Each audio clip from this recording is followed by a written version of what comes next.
단기 선교를 가면 가서도 은혜가 넘치지만 선교 보고를 할 때는 또 다른 은혜가 있습니다. 마치 그런 거죠. 예수님이 70인을 세우셔서 전도를 보내지 않습니까? 그리고 그들이 돌아왔을 때 선교를 보고를 하는데 주님, 우리가 주님의 이름으로 귀신들도 항복하는 걸 봤습니다. 아주 익사이딩 해가지고 예수님께 선교 보고를 하잖아요. 단기 선교를 갔다 오면 그런 은혜가 있다라고 하는 것이죠. 사도 바울이 1차 선교 여행을 마치고 안디옥 교회로 돌아와서 선교 보고를 합니다. 하나님이 행하신 일들에 대해서 자세하게 설명을 했겠죠. 또 이방인들에게 복음의 문이 열렸다고 하는 것, 기적 같은 일이라고 하는 것을 자세하게 설명을 했을 겁니다. 우리가 그동안 봐왔던 겁니다. 바보에 갔을 때 유대인의 거짓 선지자가 있었잖아요. 바예수라는 사람이 있었어요. 근데 그가 복음 증거하는 걸 자꾸 방해하니까 바울이 선포하잖아요. 내가 맹인이 돼서 얼마 동안 보지 못할 것이다 라고 선포하니까 그가 맹인이 되지 않습니까? 피시디아 안디옥에 가서 말씀을 증거할 때 방해하는 사람도 있었지만은 여러 사람들이 하나님의 말씀을 듣고 은혜를 받지요. 그래서 다음 안식일에도 와서 말씀을 증거해달라 이렇게 청하곤 했습니다. 루스드라에서 나면서부터 걸어본 적이 없는 사람을 고쳤습니다. 선천성 하반신 마비 환자를 사도 바울이 믿음으로 일어나라. 그러니까 믿음으로 일어나잖아요. 또 바울이 돌에 맞아가지고 피투성이가 돼서 의식을 잃고 성 밖으로 버려졌을 때 사람들은 죽었다고 생각을 했는데 하나님이 은혜를 부어주셔서 다시 일으켜 세우셨죠. 그리고 복음을 다시 증거를 했습니다. 이런 기타 등등의 많은 일들을 지금 와서 보고를 하는 겁니다.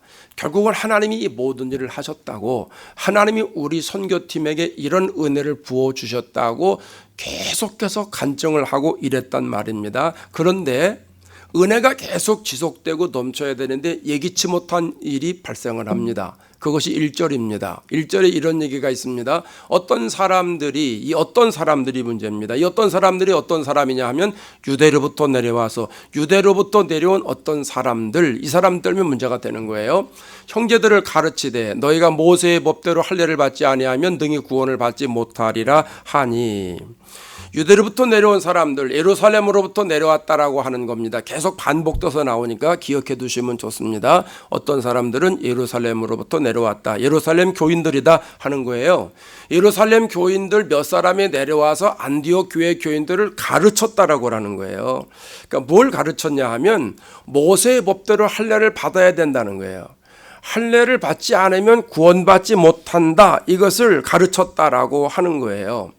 창세기 17장에 가면 할례가 나와 있잖아요. 하나님이 아브라함을 부르시고 아브라함과 언약을 맺으실 때에 선물을 주셨죠. 그것이 할례입니다. 모든 남자는 할례를 행하라 이렇게 말씀을 합니다. 할례는 남자 생식기의 포피를 잘라내는 것이잖아요. 왜 남자 생식기냐면 생명의 상징입니다.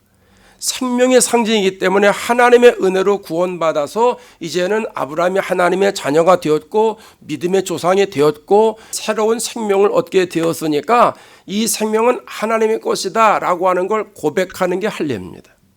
그냥 세례받고 끝나는 그런 정도가 아니고 모든 생명은 하나님의 것입니다. 나는 이제 하나님이 내 생명을 구원해 주셨으니 나는 언약의 말씀대로 살겠습니다. 요즘 말로 바꿔 말하면 말씀대로 살아가겠습니다 라고는 결단의 표시가 할례입니다. 그걸 요즘은 세례다 이렇게 이야기를 하지 않습니까? 유대로부터 내려온 어떤 사람들이 할례를 받아야 된다는 거예요. 다시 말하면 구원의 조건이 할례라는 거예요. 할례 받지 못하면 구원받지 못한다 이렇게 얘기를 하는 거예요. 왜 이 사람들이 이런 얘기를 하냐 하면 자기들이 하나님의 백성이라고 하는 선민의식이 강하잖아요. 자기들이 누구들보다 먼저 할례를 행했잖아요. 그러니까 우리가 할례를 받았기 때문에 구원을 받은 것이다 라고 하는 착각을 하고 있었다고 하는 거죠. 그게 오늘날까지 그러지 않습니까? 유대 사람들이 자기 의와 교만에 빠졌다는 것이죠. 그러니까 예루살렘에서 온 사람들이 안디옥 교회 교인들을 보니까 세례를 받았다고 하는데 너희 세례만 받으면 안 돼. 할례도 받아야 되는 거야.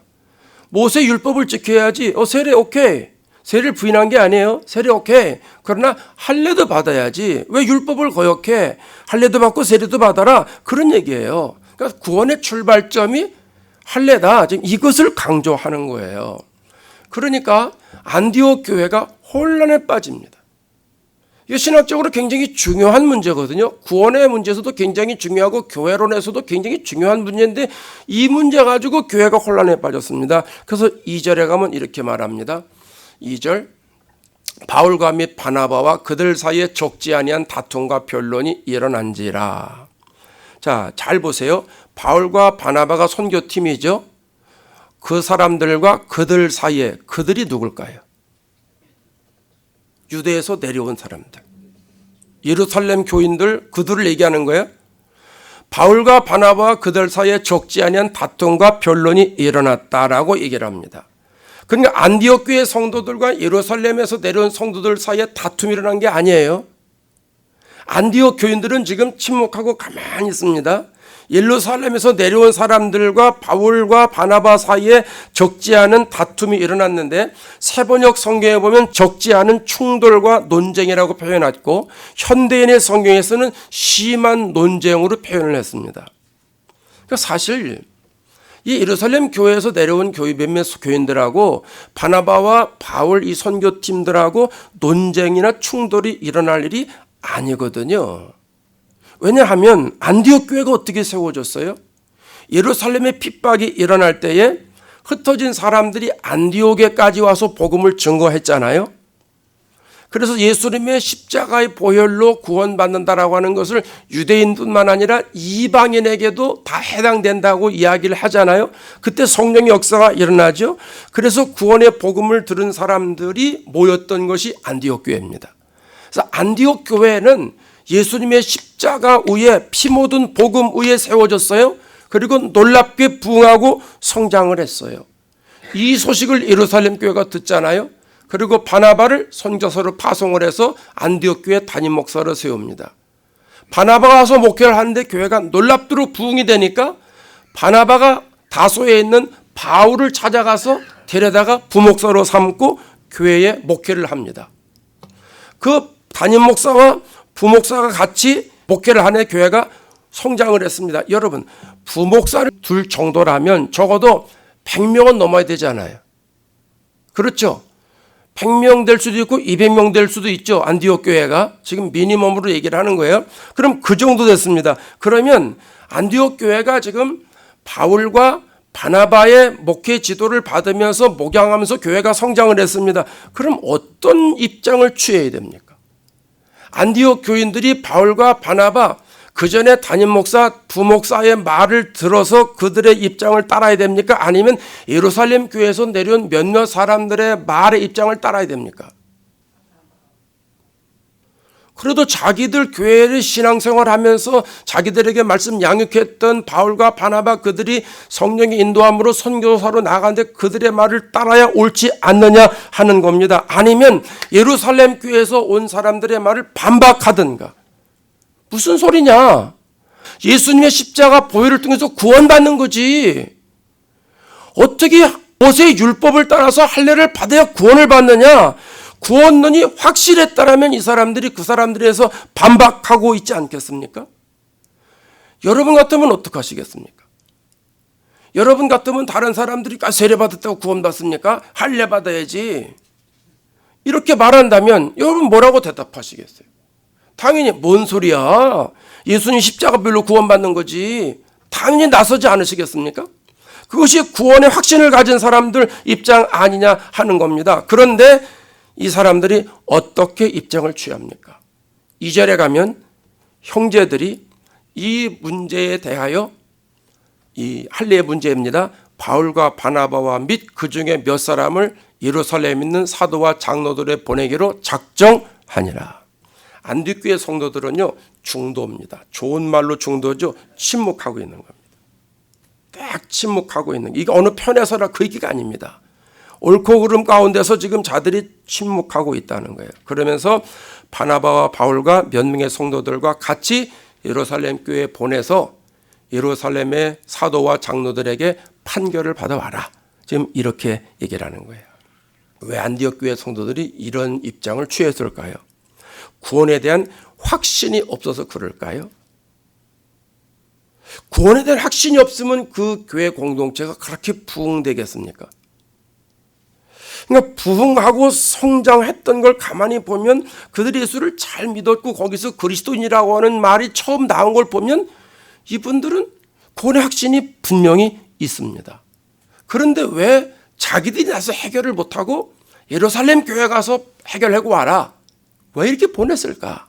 1절 2절을 가만히 보면 거기에 힌트가 나옵니다. 1절에 가면 유대로부터 내려왔기 때문이다라고 하는 거예요.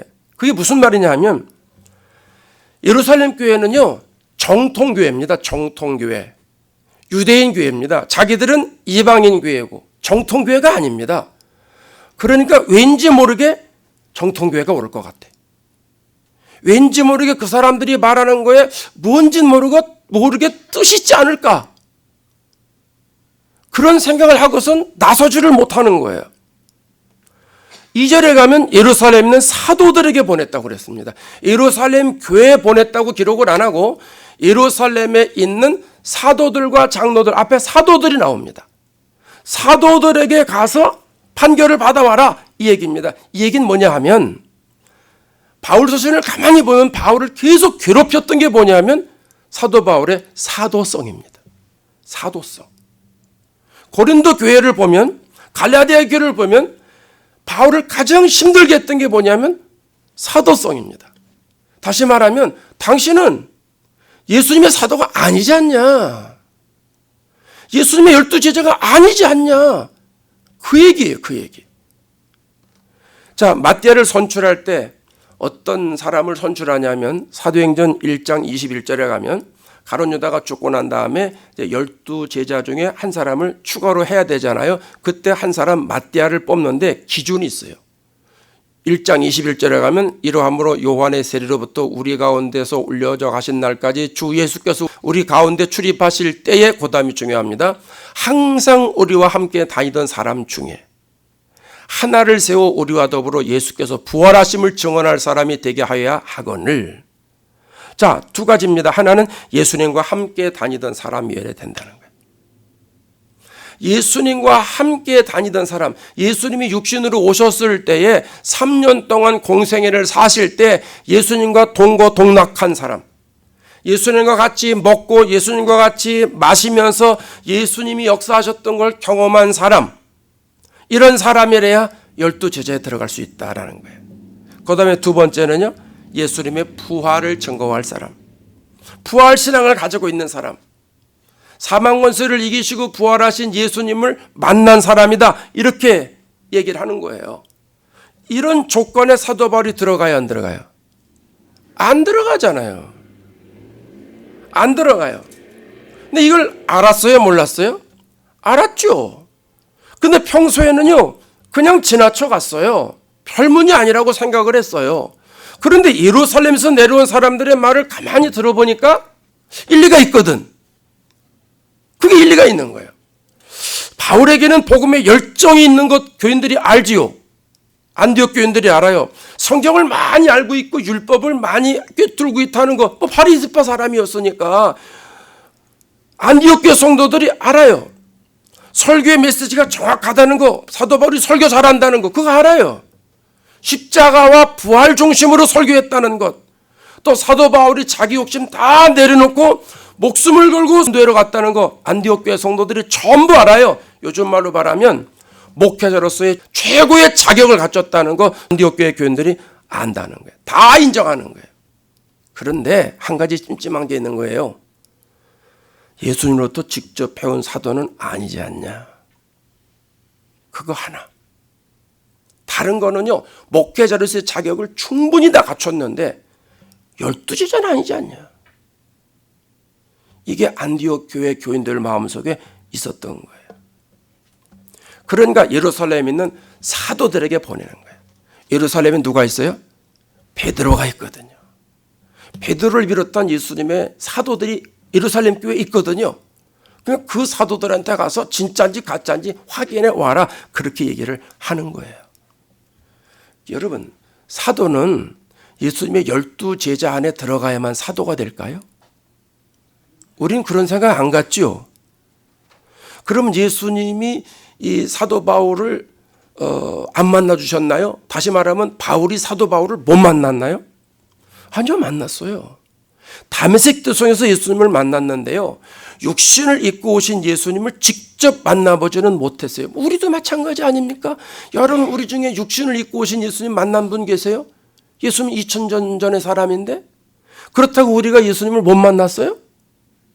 만났죠. 예, 사도 바울이 예수님을 직접 눈으로 만나지는 못했지만, 육신으로 오신 예수님을 만나지 못했지만 다메섹 도상에서 예수님을 만났잖아요. 누굽니까? 그럴 때 네가 핍박하는 예수다, 예수님 말씀하잖아요.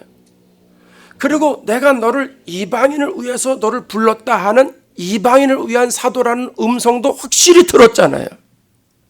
그 이후에 사도 바울은 한 번도 그 사명에서 흐트러지거나 다른 길로 간 적이 없습니다. 주의 영에 사로잡혀서 복음을 증거하는데 일평생을 바쳤습니다.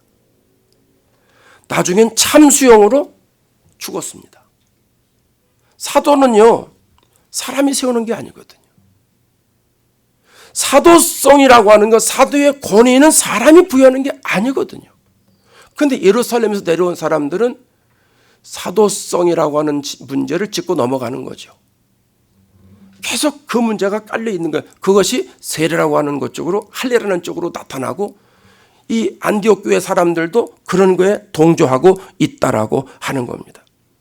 여러분, 사도는 하나님의 부르심이 있어야 되고 하나님이 권위를 부여해 주시는 거예요. 주님의 부르심을 받아서 주님의 영광을 드러내는 사람은 누구든지 다 사도의 역할을 감당하는 사람인 줄로 믿으시기 바랍니다. 꼭 목사만 사도에 들어가고 선교사만 사도에 들어가는 것 아닙니다. 베드로전서 2장 9절에 가면 왕 같은 제사장이라고 그랬어요. 거룩한 나라라고 그랬어요. 하나님의 소유된 백성이라고 그랬어요. 그럼 하나님의 부름을 받고 예수 믿고 나를 통해서 하나님의 영광이 드러나는 삶을 내가 살아야 되겠다고 하는 것은 사도와 같은 역할을 하는 사람입니다. 여러분, 그걸 믿으셔야 돼요. 그래야 내 신앙생활이 반듯해져요. 나는 사도가 아니고 목사님만 사도야, 선교사님만 사도야. 그러면 그럼 나는 하나님과 관계가 어떻게 되는 거예요? 나는 예수님과 어떤 사람이에요? 이게 신학적으로 안 맞는 거예요. 지금 베드로가 지금 2000년 전에 이렇게 얘기를 했는데 아직도 이 사도성, 누구만 사도다. 요새 사도라고 하는 사람들 강조하는 사람들이 있거든요. 신사도 운동하는 사람들이 있습니다. 전 동조 안 합니다. 어떤 걸 해야만 사도다, 그렇게 생각 안 합니다. 예수 그리스도로 옷 입고 구원의 확신을 가지고 나는 예수님이 사신 대로 살아가야 되겠다라고는 노력하는 사람들, 나를 통해서 하나님의 영광이 드러난다라고 하는 그런 자부심을 가지고 살아가는 사람들은 사도의 역할을 감당하는 사람이라고 생각합니다. 단지 목사와 선교사는 그 일에 집중하기 위해서 모든 걸 내려놓고 살아가는 사람이고, 성도들은 자기 생업에 있으면서도 주님의 영광을 드러내는 사람이고, 그 차이뿐이지 다른 건 아니라는 거예요. 여러분, 여기에 현혹되지 마시기를 바랍니다. 아멘 안 하시네? 알았어요. 저만 사도할게요. 바울과 바나바 입장에서 생각해 보면은요, 안디옥 교회 성도들로부터 사도성을 인정받지 못한 것이 상당히 자존심 상하는 얘기입니다. 인간적으로 보면 굉장히 상처가 되는 일입니다. 왜냐하면 전임 담임 목사잖아요. 전임 부목사잖아요. 또 현직 선교사잖아요. 그 교회에서 파송한 선교사들이에요. 죽으라고 목회했어요. 죽으라고 선교했어요. 그리고 하나님의 은혜를 누리고 살았어요. 선교 보고를 다 했어요. 그런데 성도들이 신뢰하지 않아요. 사도가 아니라는 거예요. 비극입니다. 비극입니다. 공동체에서 리더를 신뢰하지 않을 때 무슨 문제가 생기냐 하면 리더는 실력을 발휘할 수 없습니다. 의욕을 상실합니다. 두 번째, 무슨 문제가 생기냐 하면 공동체 안에 있는 성도들은 자신의 영혼에 치명적인 손상을 입습니다. 왜냐하면 리더를 신뢰하지 않으면 은혜를 받을 수가 없습니다. 그 재단의 리더를 신뢰하지 않으면 그 담임 목사의 설교가 귀에 안 들어옵니다. 결국은 리더도 문제가 되고 성도들 문제가 되고 그 교회 공동체가 무너지게 되어 있습니다. 어느 교회나 마찬가지입니다. 바울이 갈라디아 성도들에게 사도성을 신뢰하지 않으니까 나중에 어떤 말을 하냐 하면 갈라디아서 6장 6절에 이런 말을 합니다. 이 갈라디아 교회도 바울의 사도성에 대해서 신뢰를 안 했거든요. 그러니까 사도 바울이 이렇게 얘기를 하는 거예요. 가르침을 받는 자는 말씀을 가르치는 자와 모든 좋은 것을 함께 하라. 가르치는 자와 좋은 것을 함께 해야 나에게 은혜가 되기 때문입니다. 나에게 은혜가 되기 때문에. 대접하라는 게 아니에요. 여러분 학교 다닐 때 경험했죠? 어떤 과목을 공부를 잘하느냐, 물론 자기의 그 좋아하는 것에 따라 달라지지만 많은 경우는 가르치는 선생님을 좋아하면 그 과목은 잘합니다. 저도 국어하고 지리를 잘했습니다. 문학성이 있어서가 아닙니다. 국어 선생님이 너무 좋았습니다. 수학, 과학은 싫어했습니다. 왜? 그 선생님이 싫어서. 많이 그럽니다. 교과 과목 선생님을 신뢰하면, 그 선생님을 좋아하면 그 과목은 좋아하게 되어 있습니다. 그런 의미에서 여러분은 담임 목사를 무조건 신뢰하고 무조건 좋아해야 됩니다. 오해하지 마십시오. 그건 모든 교인이 마찬가지입니다. 왜냐하면 누구를 위해서요? 나를 위해서. 내 영혼을 위해서. 내 영혼을 위해서 리더를 신뢰하고 좋아해야 은혜가 됩니다. 안디옥 교회 성도들과 같이 되면 결국 혼란에 빠질 수밖에 없습니다. 그걸 영적으로 병든다라고 말합니다. 그러면 겉돌기 시작합니다. 재미 하나도 없습니다. 신앙생활 재미없습니다. 교회 나오기 싫습니다. 결국 병드는 거예요. 그 사도 바울이 지금 그걸 갈라디아 교회에게 얘기를 하고 있다는 거죠. 바울과 바나바는요, 안디옥 교회를 사랑하는 사람이고 안디옥 교회 성도들을 사랑하는 사람이에요. 왜냐하면 3절에 가면 이렇게 말합니다. 그들이 교회의 전송을 받고 베니게와 사마리아로 다니며 이방인들이 주께 돌아온 일을 말하며 형제들을 다 크게 기쁘게 하더라. 웬만한 사람 같으면 예루살렘 교회 안 갑니다. 웬만한 사람 같으면 안디옥 교회를 뛰쳐나갑니다. 자신이 사도의 부르심을 받았습니다. 복음의 열정으로 목회를 했습니다. 그런데 그 교회 성도들이 본인을 신뢰하지 않습니다.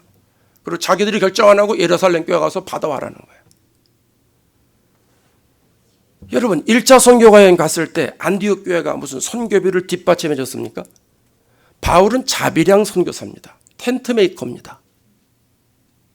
그런데 안디옥 교회 성도들이 자신을 신뢰하지 않는데 그 교회에 계속 적을 두고 싶겠냐 하는 거예요.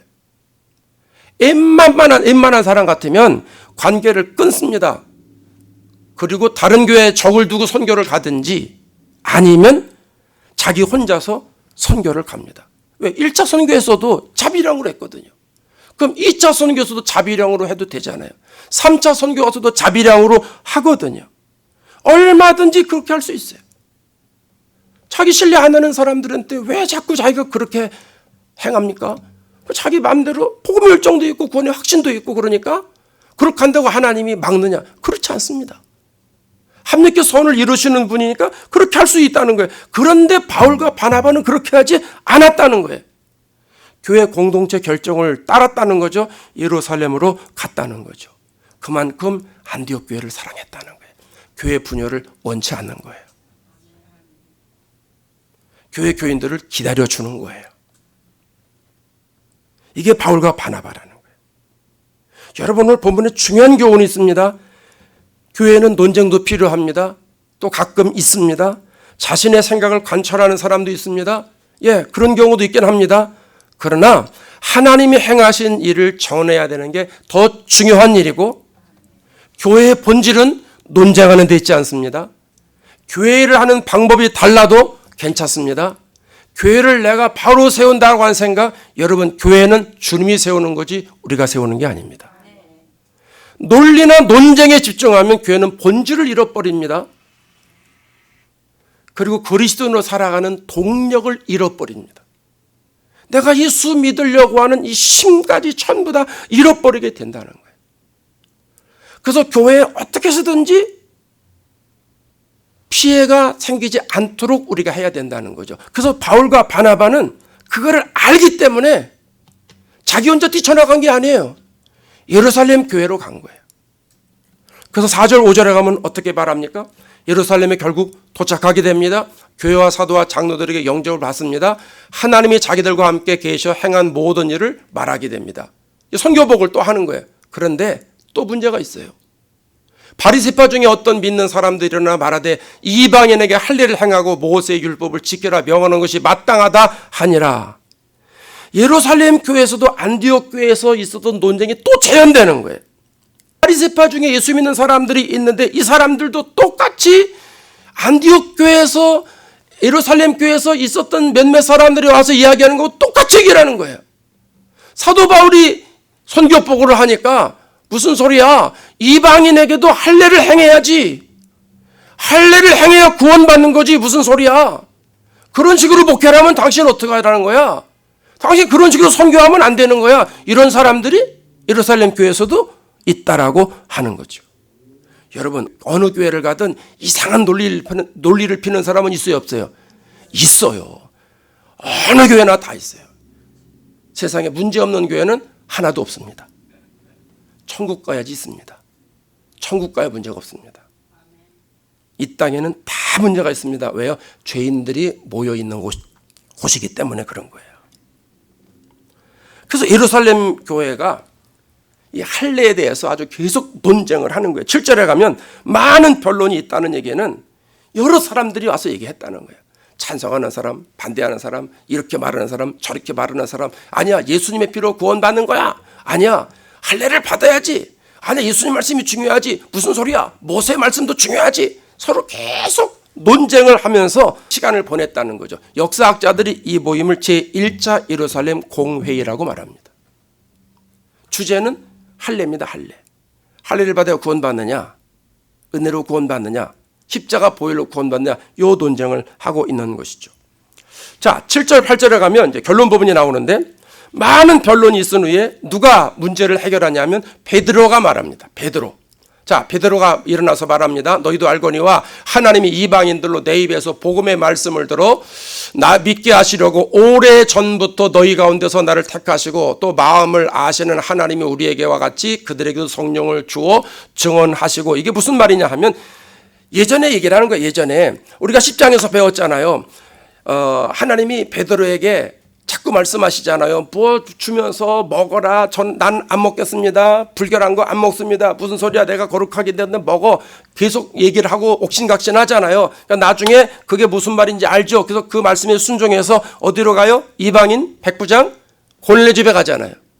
그래서 고넬료 집에 가가지고 하나님이 말씀하셔서 내가 이렇게 왔다. 그러면서 말씀을 증거할 때에 그때의 모든 사람에게 성령이 내렸죠.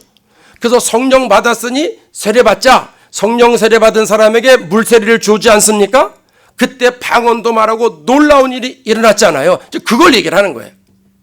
그래서 베드로가 일어나서 말하는데 너희도 알거니와, 이 너희라고 하는 것은 어떤 사람들을 의미하냐면 예루살렘에 있는 성도들을 말하기도 합니다. 왜냐하면 베드로가 고넬료 집에 가서 그런 역사를 이룬 다음에 그 얘기를 사도행전 11장에 가면 예루살렘 교회에 와서 보고를 하는데 예루살렘 교회가 똑같이 반대합니다. 무슨 소리야? 이방인에게 무슨 복음이 증거해? 이방인은 할례 받아야 돼. 예루살렘 교회가 베드로가 가서 고넬료 집 가서 요즘 말로 붕해하고 온 거를 안 믿는 거예요. 그때 베드로가 있었던 일을 그대로 다시 설명을 합니다. 그때야 비로소 그 사람들이 조용해졌다 이랬습니다. 그러니까 예루살렘에 있는 교인들 중에도 이방인들이 성령을 받았다는 걸 아는 사람이 있고요. 또 너희도 알지 않느냐 하는 얘기는 바나바와 바울을 얘기를 하는 거예요. 바나바와 바울이 이방인에 가서 선교했잖아요. 성령 받는 거 경험했잖아요.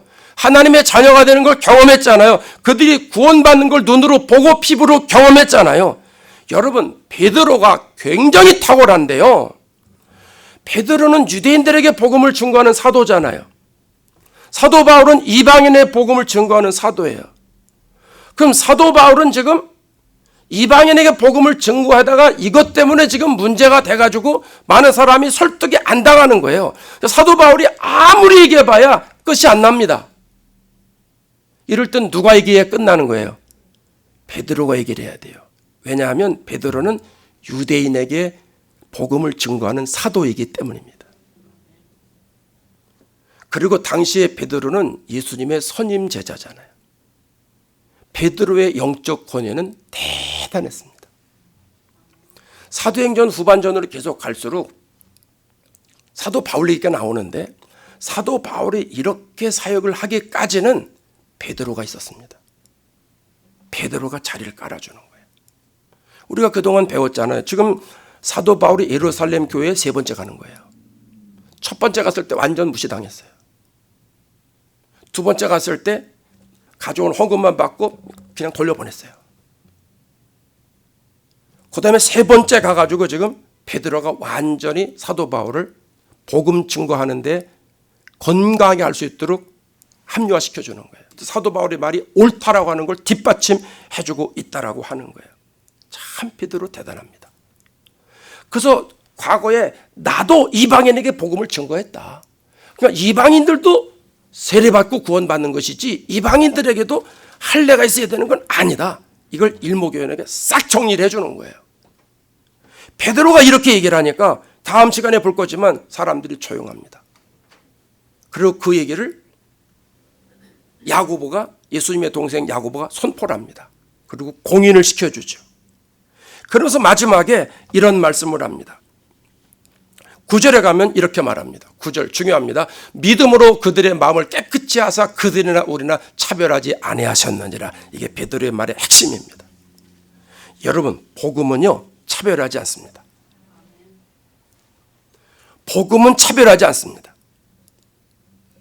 어떤 사람은 귀하게 여기고 어떤 사람은 천하게 여기고 그렇지 않습니다.